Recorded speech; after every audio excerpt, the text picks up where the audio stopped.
Auzubillahi minasyaitonirrajim. Bismillahirrahmanirrahim. Assalamualaikum warahmatullahi wabarakatuh. Alhamdulillahi rabbil alamin. Wassalatu wassalamu ala asyrafil anbiya'i wal mursalin wa ala alihi wa sahbihi ajma'in. Subhanaka la ilma lana illa ma 'allamtana innaka antal alimul hakim. Rabbi shrah li sadri wa yassir li amri wahlul 'uqdatam min lisani yafqahu qawli, amma ba'd. Tuan-tuan puan-puan, muslimin muslimat yang dirahmati oleh Allah Subhanahu wa taala. Pertamanya kita panjatkan kesyukuran kita kepada Allah Subhanahu wa taala kerana dengan limpah rahmatnya Allah Subhanahu wa taala beri kita sama-sama peluang berada di dalam majlis ilmu kita pada malam ni. Moga-moga kehadiran kita akan termasuk di dalam mizan hasanatina, di dalam timbangan amal soleh kita nanti. Amin ya rabbal alamin. Baik, malam ni insya-Allah kita akan sambung pada hadis yang berikutnya yang kita dah lalui beberapa siri-siri online. Jadi sekarang kita dah boleh semuka. Kita sambung hadis berikutnya, hadis 43. Imam memendekkan masa sembahyang. Anna Anas bin Malik radhiyallahu anhu yaqul ma sallaitu wara'a imamin qattu akhaffa salatan wala atama minan nabiy sallallahu alaihi wasallam wa in kana la yasma'u buka as-sabiyyi fayukhaffifu makhafatan an tuftana ummuhu. Daripada Sayyidina Anas radhiyallahu anhu katanya, tidak pernah aku sembahyang di belakang imam seringan-ringan sembahyang, dan tiada yang terlebih sempurna daripada sembahyang di belakang junjungan baginda Rasulullah sallallahu alaihi wasallam. Kerana sesungguhnya ia waktu mendengar akan tangisan kanak-kanak, terus ia akan meringankan sembahyangnya itu kerana takut akan difitnah ibunya, yakni takut ia lalai daripada sembahyang.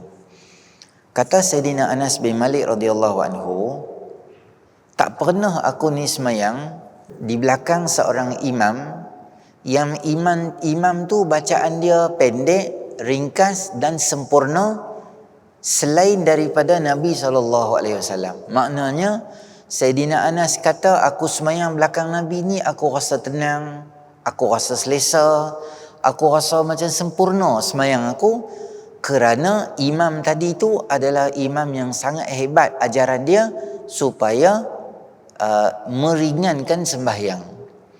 Kita ada dua benda lah dalam hadis ni, ada dua benda yang saya nak cakap dengan tuan-tuan. Satu adalah berkaitan dengan imam, satu disebabkan berkaitan anak-anak tadi tu. Imam ni kalau dia jadi imam, terutama Nabi SAW bila jadi imam, ada masa yang Nabi baca bacaan dia panjang, ada masa yang Nabi baca bacaan dia pendek. Bila Nabi baca panjang, kebiasaannya ketika waktu subuh Nabi akan baca bacaan yang panjang.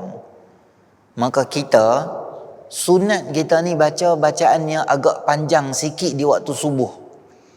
Kalau kita habaq senangnya juzuk 27, juzuk 28, juzuk 29, juzuk 30, ayat-ayat dia lebih panjang sikit. Macam surah At-Taghabun ke, kita masuk surah Tahrim ke, kita baca surah Az-Zariyat ke, surah baca Qaf ke, surah yang agak panjang sikit. Sebab apa? Inna Qur'anal fajri kana mashhuda.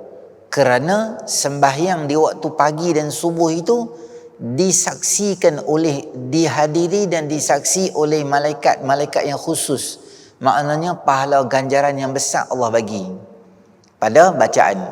Tapi tuan-tuan tengok jugalah hal keadaan, mungkin situasi kawasan tempat kita kerja tu, ada orang nak pergi semayang, ada orang nak pergi kerja, mungkin subuh waktu lambat. Imam tu dia pandai.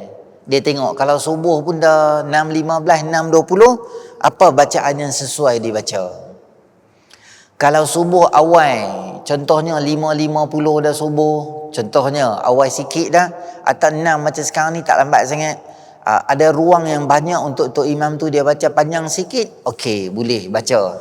Dia ikut kesesuaian keadaan dan kebijaksanaan kawasan imam di situlah. Jadi kita ni kalau jadi imam jangan terlalu panjang sangat. Nabi SAW sebut pada teguran kepada Sayyidina Muaz. Sayyidina Muaz ni di tempat dia jadi imam. Maka orang kampung main komplain, cakaplah kat Nabi SAW. Mereka kata, kami nak bak pun, yalah, benda Quran baca panjang bagus, tapi kadang-kadang ada di kalangan kami yang ada tugasan, sehingga menyebabkan masjid kawasan Sayyidina Muaz jadi imam tu, orang tak berapa ramai dah. Sebab bila orang ramai, bila Sayyidina Muaz jadi imam, maka Allah panjang. Jadi orang lama-lama tak mai. Bila sampai kat Nabi SAW, Nabi pesan kat dia, Nabi kata, afattanun anta ya Mu'adh, afattanun anta ya Mu'adh, afattanun anta ya Mu'adh. Wahai Mu'adh, adakah kamu ingin menjadi orang yang timbulkan kekacauan atau huru-hara, atau nak bagi kau orang Pulau Pinang kata, elok-elok orang semua duk main semayang, disebabkan hang baca panjang, timbul fitnah di kalangan masyarakat, timbul pelbagai benda sehingga menyebabkan orang yang selalu main semayang dia jadi tak main dah. Maka Nabi pesan bacaan-bacaan yang harus dibaca. Macam Imam Isyak, biasanya Nabi kata sahabat, kami selalu dengar Nabi baca apa? Nabi baca wattini wazzaitun, surah yang pendek-pendek macam tu je Nabi akan baca. Dan Nabi pesan kalau jadi imam jangan terlalu panjang sangat. Kerana di belakang kita ni ada siapa? Mungkin ada orang tua-tua. Mereka tak boleh berdiri dalam tempoh yang lama. Mungkin di belakang kita ada orang yang zu hajah, orang yang ada hajat. Isteri dia tunggu dalam kereta, dia main singgah semayang saat kita pula panjang bacaan kita. Jadi tak berapa cantik lah, tak berapa kemas lah. Atau imam tu dia mungkin dia terlepas pandang benda-benda macam tu. Maka boleh tak? Jadi bila yang kita boleh baca panjang? Boleh kita baca panjang, ada tempat dia. Contohnya apa dia? Kita baca panjang masa tu semayang tarawih. Memang imam tu Imam Al-Hafiz. Memang dia duduk main satu hari setengah juzuk, satu hari 20 rakaat dia bagi jadi setengah juzuk lah dia baca. 5 helai dia baca. 10 muka surat. Satu juzuk ada 10 helai, 20 muka. 1, 2, 3, 20. Dia baca 5 helai. 5 helai maksudnya berapa muka surat? Berapa muka? 10 muka dia baca. Jadi kita tak bolehlah marah Imam Al-Hafiz tu. Assalamualaikum warahmatullahi wabarakatuh. Assalamualaikum warahmatullahi wabarakatuh. Pergi marah dia. Awak hang tak tahu ke? Orang nak ada kerja. Tak. Memang orang main semayang tarawih tu nak semayang lama, nak spend masa yang khusus, nak ibadat sebab bulan puasa, nak cari pahala mendengar bacaan Quran, nak dapat pahala membaca Al-Quran. Maka di situ kalau dipanjangkan kita tak boleh marah tu imam. Nombor 2, bila boleh panjang? Kita boleh panjang kalau masjid tu di dalam pondok. Katalah ada pondok, dalam tu tok guru tu buat apa? Buat masjid. Lepas kuliah pengajian dan sebagainya, ada salah seorang daripada anak murid jadi imam. Dia jadi imam, dia baca surah Yasin dia baca. Rakaat pertama Isyak. Rakaat kedua baca surah Ad-Dukhan baca. Kita duduk belakang tu Yasin kami malam Jumaat ya baca. Baca pula sambil duduk pula sandar gitu. Selesa kipas bagi kat kita 3, lepas tu tekan bagi stop gitu, macam Maharaja Siam kita baca. Kena berdiri pula. Pondok ujung tak kena kipas, menangis kawan tu. Hang tak boleh marah mereka lah. Sebab apa? Sebab tu memang tempat dia. Anak murid dia memang dilatih supaya baca surah yang panjang-panjang, supaya nanti dah habis pengajian dia masuk dalam masyarakat, dia tahu tang mana nak baca, dia diajak. Sebab itu masa dia training center. Training center tak apa, sebab macam-macam lah ujian, bomba ke, polis ke, pulapol ke apa, memang tempat tu orang berlatih. Jadi kita pergi masuk situ kena ikut cara dia lah.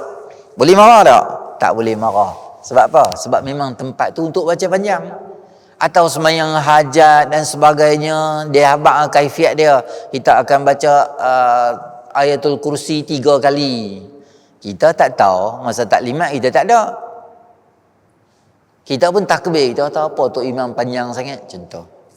Di situ boleh. Hari-hari biasa kita ringankan bacaan, jangan terlalu panjang sangat bacaan sehingga merimah dan melemahkan orang. Sajadah Ustaz? Dalam dengar saya abang kata tuan, dalam semayang ada satu je surah wajib, nama dia surah Fatihah. Lain pada Fatihah, semua sunat je. Semua sunat. Tu saya bagi tahu keadaan lah. Kalau sempat kita baca surah As-Sajadah, itu yang terbaik, itu yang menepati sunnah yang paling afdal sekali lah. Tapi mungkin keadaan kadang-kadang Tok Imam tu tak ada. Kita bidang terjun saja. Hari tu Sajadah, hantar lancak tak payah baca Sajadah. Dia pulun baca Sajadah. Dengan baris salah, dengan kan susah. Susah. Tak apa. Saya jadi imam pagi Jumaat, tunggu Tok Imam tak main, saya boleh baca surah Qul Huwallah boleh? Boleh, tak apa, tak ada masalah. Sah semayang. Sah. Sepat bagusnya Nabi baca surah As-Sajadah dengan surah Insan. Dan kita tak ingat, kita Tok Imam sakit perut. Semalam kalau sah. Duk ditandai tak keluar-keluar. Dia tanpa jalan dulu kan. Kita pergi baca Qul Huwallah boleh? Boleh, tak apa, tak ada masalah. Kerana bukan wajib kita baca surah tu.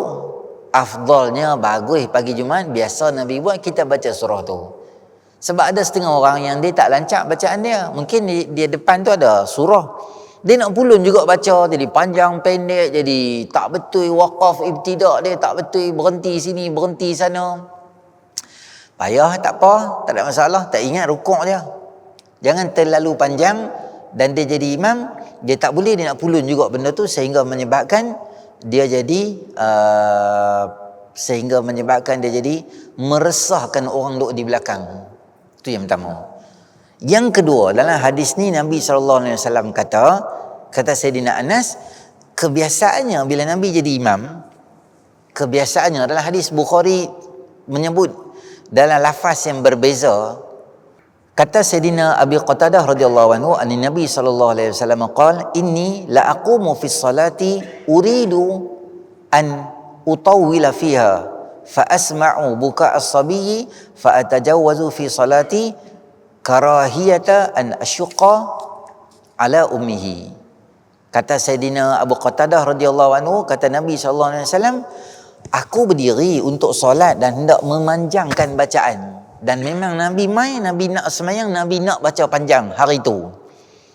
Kemudian bila aku berdiri untuk solat dan hendak memanjangkan bacaan, tetapi aku mendengar suara anak kecil menangis, sehingga aku mempersingkatkannya kerana bimbang tangisan itu akan menyusahkan ibunya. Kedua-dua ni riwayat Imam Bukhari dan lafaz yang berbeza. Tuan-tuan, bahagian kedua daripada hadis ni Nabi nak abang kat kita beberapa benda lah. Yang pertama saya nak abang, tak salah bawa budak-budak kecil main masjid, tak salah. Kerana dalam hadis tadi tu Nabi tak kata selepas daripada sembahyang aku nak marah mak tu sebab awak mak tu bawa baby main sembahyang. Dia dah tahu baby tu, dia tak payahlah main sembahyang. Nabi tak cakap ke tu. Nabi kata apa? Aku nak ringankan sembahyang supaya tak mau meresahkan mak tu. Maka di sini timbul satu persoalan di kalangan para alim ulama menyatakan bahawa tidak ada kesalahan membawa bayi-bayi yang kecil ke masjid, terutama bila kadang-kadang kita tengok suasana kita sekarang ni dah boleh dah kita nak singgah semayang, ada orang musafir, dia masuk dia main semayang. Mungkin kita tak tahulah, mungkin suami dia semayang kat depan, dia semayang kat belakang, atau suami dia nak bergiliak nak semayang dengan dia, suami dia sakit perut, masuk tandai tak keluar-keluar, waktu nak habis dah. Maka mak tadi terpaksa semayang juga dengan baby yang kecil macam tu. Bila dalam keadaan macam tu, bila kita tengok, selepas mak tadi bagi salam, kita janganlah marah mak tadi tu.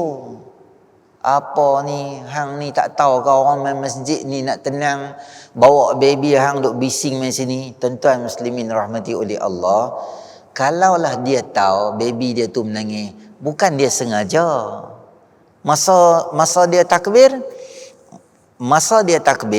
mungkin dia ingat baby tu diam, dia sengaja cubit anak dia tu bagi menangis. Yang tu baru salah.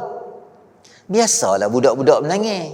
Kita sebagai jemaah yang duduk kiri kanan tu, contohlah kan, tengoklah apa-apa benda ke ada, bagilah kat budak tu, bagi dia sementara mak dia nak semayang sat.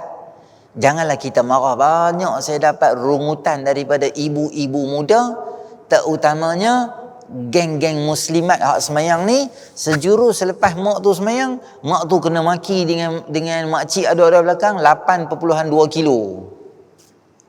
Maki berjemaah, dia tu dah marah dah, dia tu pas pula pattern, dia ni pula marah. Janganlah macam tu. Dia main semayang, dia semayang saja. Melainkan lepas dia semayang, baby menangis pun dia buat tak tahu, duk main handset. Yang tu memang sila lah marah dia. Yang ni dia tengah semayang nak buat macam mana. Kadang-kadang setengah budak dia tak suka tengok orang lain. Dia tak menangis tengok mak dia, mungkin dia menangis tengok makcik tu. Makcik tu mungkin muka menakutkan. Contohnya lah. Jadi sejurus selepas mak dia semayang, mak dia pun cepat-cepat, kalau boleh dia tak mau nak ganggu. Tu satu. Jangan marah, bantu. Kalau mak dia pergi tandas ke apa, baby tu ada, kita tengoklah mana-mana kita boleh bantu untuk tenangkan baby tu. Yang kedua, hadis yang Nabi SAW sebut, janibu masajidakum sibyanakum wa majaninakum, jauhi masjid kamu daripada orang-orang gila di kalangan kamu dan kanak-kanak di kalangan kamu. Maksudnya adalah kanak-kanak yang bila kita bawa dia jadi lari sini, lari sana, ganggu sini, ganggu sana. Kita tahu anak kita macam mana. Kalau kita nampak dia aktif sangat, lari, budak-budak biasa tanpa tuan-tuan main masjid macam ni, budak dia tengok nampak macam apa, tengah hijau elok, dia kira nak lari lah. Memang lari guling tu standard lah biasa budak-budak. Tapi kita sebagai mak dengan bapa, kalau kita bawa anak-anak kita kenalah pandai. Apa dia?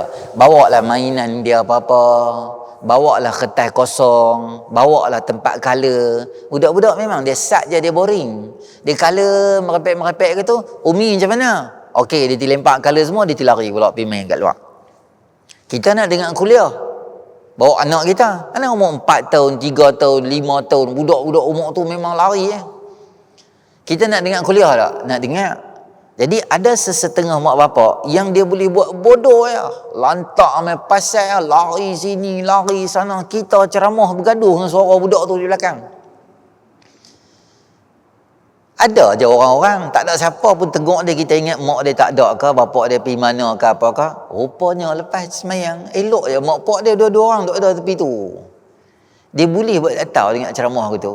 Lah, anak kita kan, kalau kita nampak anak kita yang macam aktif sikit, kita ambil anak kita bawa-bawa pergi luar ni. Tengok apa, malam tak ada lah burung. Pagi boleh tengok bird ke ayam ke apa ke. Apa-apalah pandai-pandai hang bawa anak hang ronda tahun tu.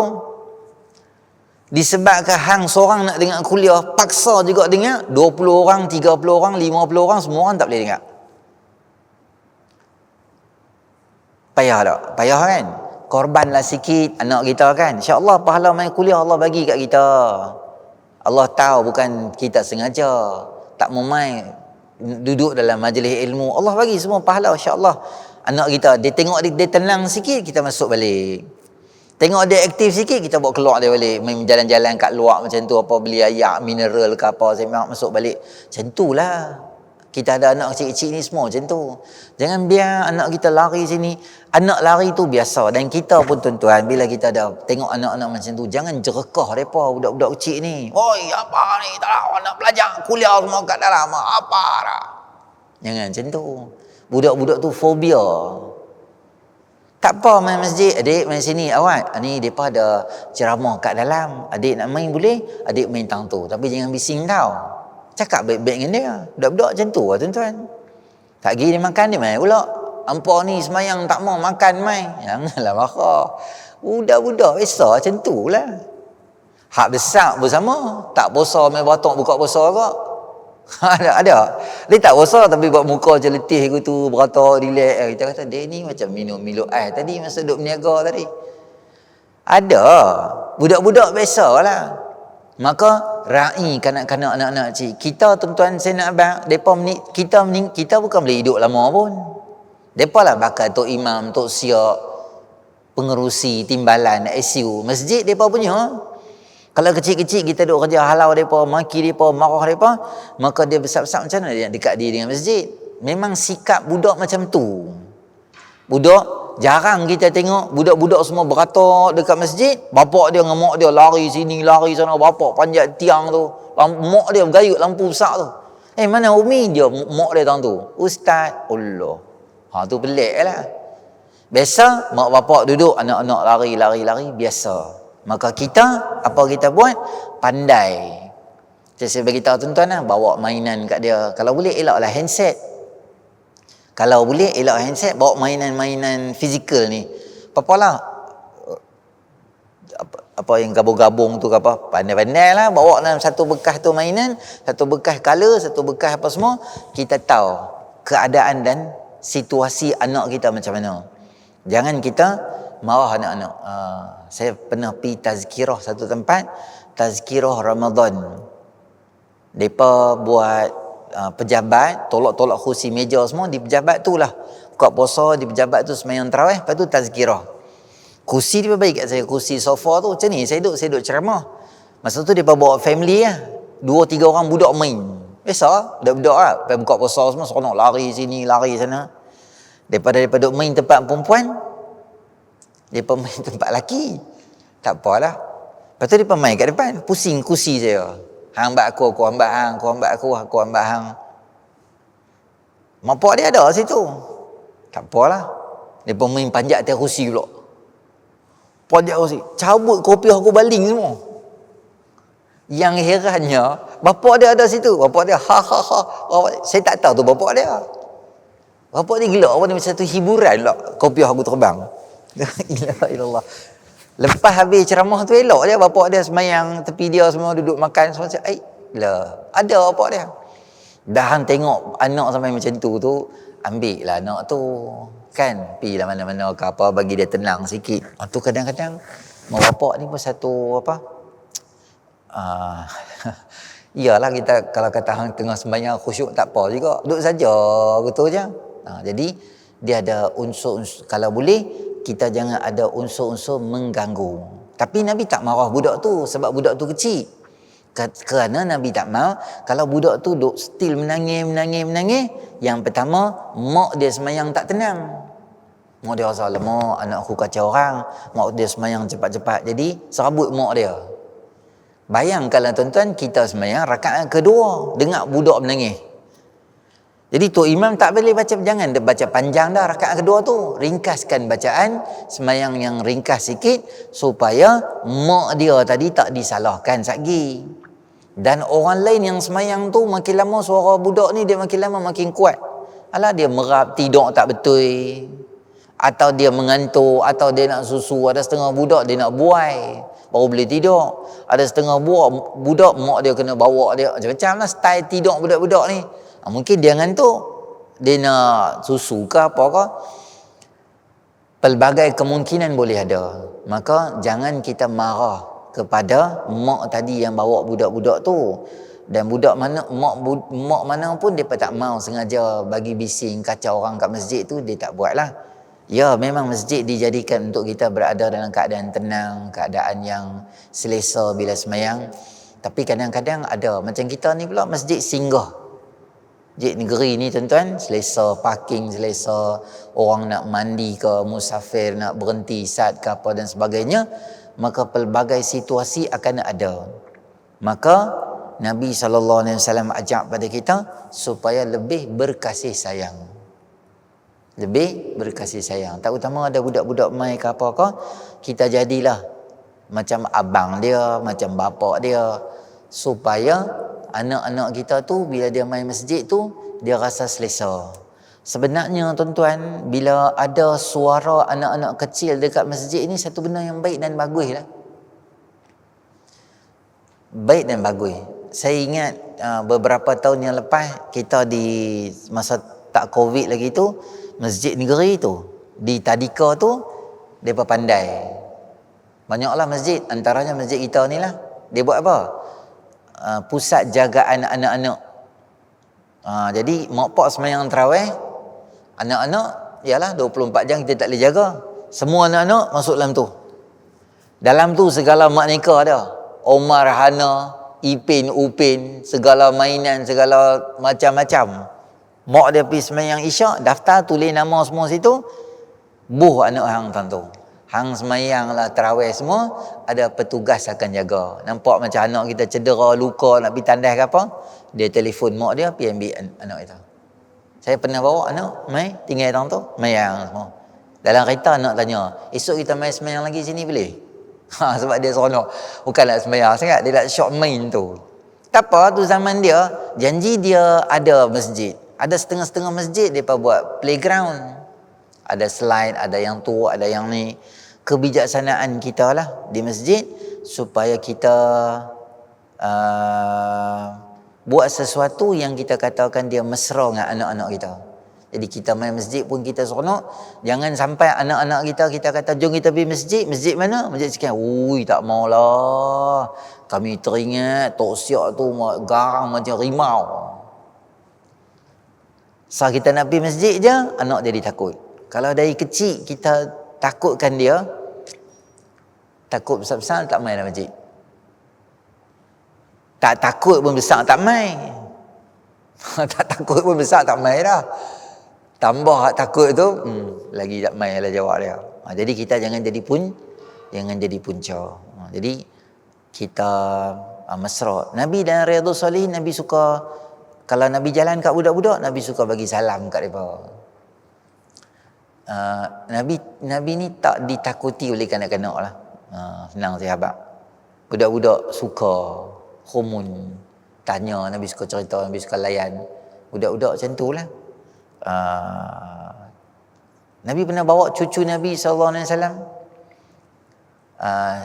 Umamah, anak kepada Sayyidatina Zainab radhiyallahu ta'ala anha. Nabi pernah bawa dia main masjid. Cucu Nabi SAW, dua orang kita dengar cerita yang masyhur, Hasan dan Husin. Nabi duduk semayang lah. Nabi bawa juga cucu main, lompat belakang apa semua. Lama sujud. Sampai mereka ingat, jadi apa kat Nabi ni sampai sujud lama? Rupanya cucu lompat belakang. Nabi tak bangun, Nabi duduk je. Cuba kita, cucu kita main lompat. Sat Tok Wan bagi salam, tabuh hampa teruk. Cucu kita takut ya. Boleh main masjid semua, kita jaga adab dia. Kalau dia pakai pampers dan sebagainya, tukar semua elok-elok. Adalah beberapa benda yang kita kena jaga, jadi parenting yang baik. Dengan amalkan apa yang diajak oleh baginda Rasulullah sallallahu alaihi wasallam, terutamanya dalam hadis tadi kita balik, Nabi kata, aku tak mau meresahkan mak tadi tu. Tak mau meresahkan mak. Kata Imam Suyuti dalam fatwa dia, ini adalah benda yang boleh daripada hadis ni kita bawa anak-anak kecil main semayang. Kalau dia menangis, tak apalah, tu dalam tempoh yang saja. Kemudian lepas semayang, mak dia akan cover anak dia balik. Jadi tuan-tuan muslimin rahmati oleh Allah SWT, itu beberapa adab lah. Apabila kita main masjid, kita main surau, ada beberapa adab-adab dia. Dan anak-anak ni tuan-tuan, saya nak pesan juga, kadang-kadang ada mak yang pandai. Dia bawa color, bawa sharpener. Tapi budak-budak tu dia sharp, dia lempak dekat kapet masjid. Biasalah budak. maka kita sebagai mak budak atau ayah budak, kita dah clear bawa mainan semua dah, dan kita nak balik, kita kemas, pastikan balik cantik balik tempat tu. Ada kotoran-kotoran apakah anak kita buat, anak kita minum, air kotak tak habis, tok kat situ, tok kat sini dan sebagainya. Makanan, minuman kalau boleh budak-budak kita duduk di luar. Yang tu yang paling bagus. Budak-budak ni macam tu lah, tuan-tuan, dia pegang air kotak, kita bagi kat dia, dia tekan, cuat keluar gitu. Nanti kapet sini pula aircon, nanti dia bau, orang nak sujud tak selesa. Makanan, minuman kalau boleh kita ajak anak-anak kita makan dan minum tu di luar. Kita ajak lah, dia tak tahu. Kita kata jom, sekarang waktu makan, boleh lah makan kat luar semua. Makan kat luar pun jagalah adab dia dengan elok. Jadi kita tengok kalau family mai, keluarga mai sembahyang, kita cari jalan untuk memudahkan orang dalam sembahyang. Jadi banyak hadis Nabi SAW tegur sahabat-sahabat supaya jangan terlalu panjang. Dan seorang imam yang baik adalah imam yang disenangi oleh makmum. Imam disenangi oleh makmum. Makmum seronok tengok dia, tenang tengok dia, macam mesra dengan orang. Macam mana Nabi SAW dengan Sayyidina Anas bin Malik. Sayyidina Anas ni dia Nabi selesa dengan dia. Okey. Itu saja yang baik pada Allah, yang kurang sempurna atas kelemahan saya sendiri. A'udzubillahi minasyaitanirrajim. Bismillahirrahmanirrahim. Alhamdulillahirabbil alamin. Wassalatu wassalamu ala asyrafil anbiya'i wal mursalin wa ala rasulil ajma'in. Allahumma anfa'na bima 'allamtana wa 'allimna ma yanfa'una wa zidna 'ilma. Rabbana atina fid dunya hasanah wa fil akhirati hasanah wa qina adzabannar. Sallallahu ala sayidina Muhammadin nabiyil ummi wa ala rasulil ajma'in. Alhamdulillahirabbil alamin. Assalamualaikum warahmatullahi wabarakatuh.